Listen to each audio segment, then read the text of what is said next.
uma prece, um dia Rui Barbosa te exaltou, e como assim fostes escolhida por aquele a quem Jesus mais confiou.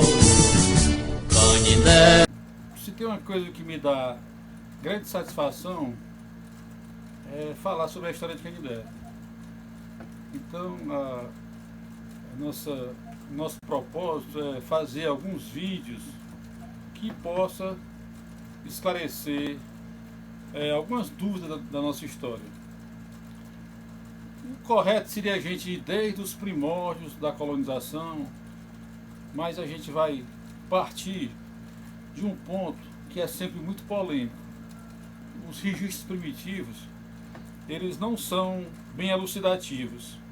Tem muita coisa que não foi registrado.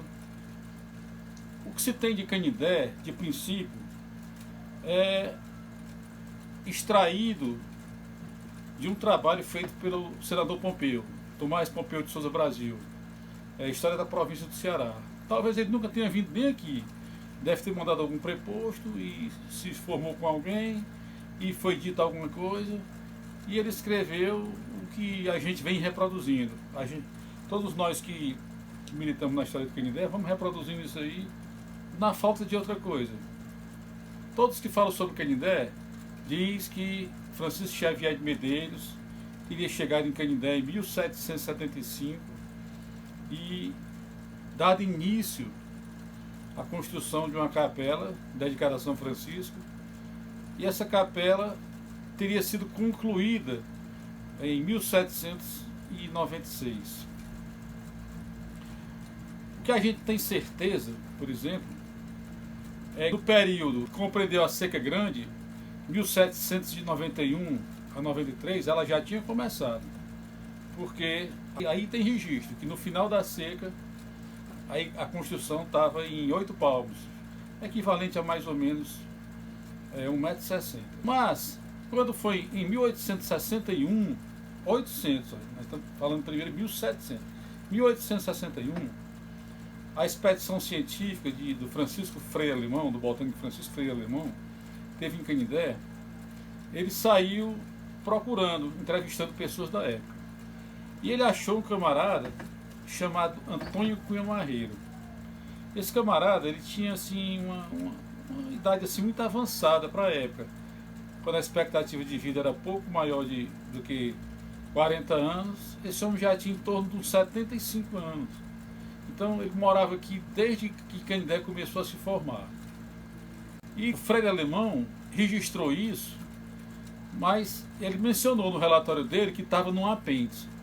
E nós passamos a vida toda procurando isso. O seu Chico Caran tinha uma verdadeira fascinação por encontrar esse documento que nunca conseguiu. Uma época, eu falando com o nosso confrade, o Silvio Roberto Santos, ele pesquisou nos anais da Biblioteca Nacional por computador e estava lá esse documento que a gente esperava tanto. Então, esse documento ele é muito elucidativo para as histórias. O fato de Freire Alemão não ser canindéense e nem militar na história, ele traz uma enorme presunção de imparcialidade. Eu vou exemplificar melhor. Eu tenho uma certa base de conhecimento sobre a história. Tudo que eu ler, tudo que alguém me disser, que vi somar com o que eu já sei, eu acato isso na maior naturalidade, no maior bem-querer do mundo. Se for uma coisa que é contra o que eu já tenho conhecimento, eu já vou afastando. Esse eu aqui não é só a minha pessoa. Todo mundo que milita na história é assim. Ele vai procurando as coisas e quando tem coisas que ele acha que é um verdadeiro absurdo, ele não acata. O Freire Alemão, ele não era de Canindé, nem veio para ficar. Por isso que eu digo que tudo que ele escreveu tem presunção de imparcialidade. Vou dar o exemplo de algumas coisas que Cunha Marreiro disse. Ele falou que esse lugar aqui, anteriormente, chamava-se São Gonçalo. Inclusive, o Cruz Saldanha, um dos Cruz Saldanha, né, que a gente fala Cruz Saldanha referindo-se apenas ao abolicionista. mas a família Cruz Saldanha era muito melhor. Ele bota no relatório dele que Cruz Saldanha, não especifica exatamente quem era, teria levado ele para ver uma forquilha velha de Aroeira, de uma casa que era a Fazenda São Gonçalo, aqui em Canindé. O memorialista Antônio dos Santos Lessa, memorialista do povo mesmo, ele falava nos seus apontamentos sobre uma figura do Caboclo Gonçalo. Era uma pessoa que morava aqui, não sei bem se tem a ligação. Mas Antônio Cunha Marreiro fala que nos anos de 1770 e pouco, que ele ainda se lembrava, praticamente não morava ninguém por aqui. Aí chegou esse camarada, Francisco Xavier de Medeiros, iniciou um oratório, mas nem veio morar aqui. Primeiro ele iniciou esse oratório, depois é que ele viria a fazer a sua moradia nesse lugar. O Antônio Cunha Marreiro, ele afirma textualmente que a construção da igreja só se deu em 1789. Olha aí, a gente fala em 1785, ele já fala em 1789.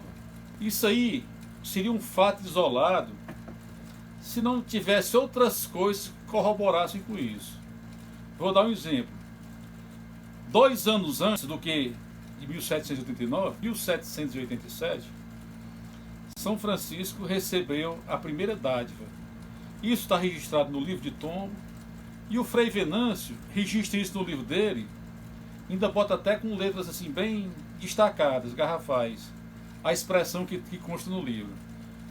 Quando foi feita a escritura, lá constava: para o oráculo da capela que querem construir a São Francisco. Veja bem, 1787 usaram a expressão querem. Querem quer dizer, existe a intenção, não existe a ação. A fulana quer fazer isso é porque ele nem iniciou. Se tivesse a expressão para a capela que está sendo construída, para a capela em andamento, para a capela em construção, aí sim a gente sabia que já estava o serviço sendo executado. Mas da maneira que está escrito, querem, apenas a intenção, ele vem corroborar com o que diz o Antônio Cunha Marreiro. Outra coisa, se tivesse começado em 1775, 1777, seca, podia ser. Na seca grande de 1791 a 93, que quando terminar a seca, que foram reiniciar já em 1794, já estava com 19 anos que essa construção tinha iniciado, se ela tivesse sido em 75, e estava com 8 palmos, 1,60 m, quer dizer, não tinha construído praticamente nada. Tem que se ver também que o modo de se construir naquele tempo era com tijolo cru, não se queimava o tijolo. Tijolo cru no barro, sentado com barro. Uma construção, depois de 19 anos, numa época que chovia muito mais do que hoje, ela teria se desintegrado. Então, eu me rendo ao raciocínio de que Antônio Cunha Marreiro foi quem deu a informação mais correta. A igreja, de fato, teria começado em 1789 e foi concluída em 1796, justamente, ainda faltando ainda uma torre e o assoalho, quando o capitão Jerônimo Machado fez a doação da imagem milagrosa de São Francisco. Eu não sou nem muito de cabo da história, eu gosto muito mais das histórias consagradas, mas isso aí é uma coisa que toda a vida me mexeu com a mente. A igreja que querem construir, isso aí é uma coisa que eu sempre vi assim com uma certa desconfiança. Então, perante toda essa argumentação, toda essa documentação, todos esses indícios, eu me rendo ao raciocínio de que a história, que senador Pompeu não reflete a verdade, como é o testemunho de Antônio Cunha Marreiro, que estava aqui, viu o nascedor da cidade. Antônio Cunha Marreiro ainda dá uma informação muito interessante. Ele fala da primeira novena de São Francisco. Também coisa que a gente nunca tinha visto em canto nenhum. Agora que se está divulgando, eu mesmo tenho divulgado muito, que a primeira novena de São Francisco só foi um dia, né? Novena são 9 dias, mas foi feito um dia. No dia 4 de outubro de 1806. Olha como faz tempo. Nem a família imperial não tinha nem chegado no Brasil, só chegou em 1808. 4 de outubro de 1806, e depois eles pegaram a imagem e deram uma voltinha ali, ainda era muito pequenininha, talvez só aquela ruazinha ali, ao redor da igreja, fizeram aquela procissão com a imagem do São Francisquinho, né? São, portanto, de 1808 para cá, 1806, são 214 anos de tradição. E o padre Manuel Cordeiro da Cruz, quando ele instituiu o painel, ele também teve esse cuidado. Ele colocou o painel, mas preservou aquela tradição da procissão no dia 4 de outubro, ser com a imagem do São Francisquinho, a imagem primitiva. Lá em Padre Manuel Cordeiro da Cruz, oportunamente nós vamos abrir um capítulo para falar sobre a importância desse homem na história de Canindé. Foi o Padre Manuel Cordeiro da Cruz que deu ares de santuário a essa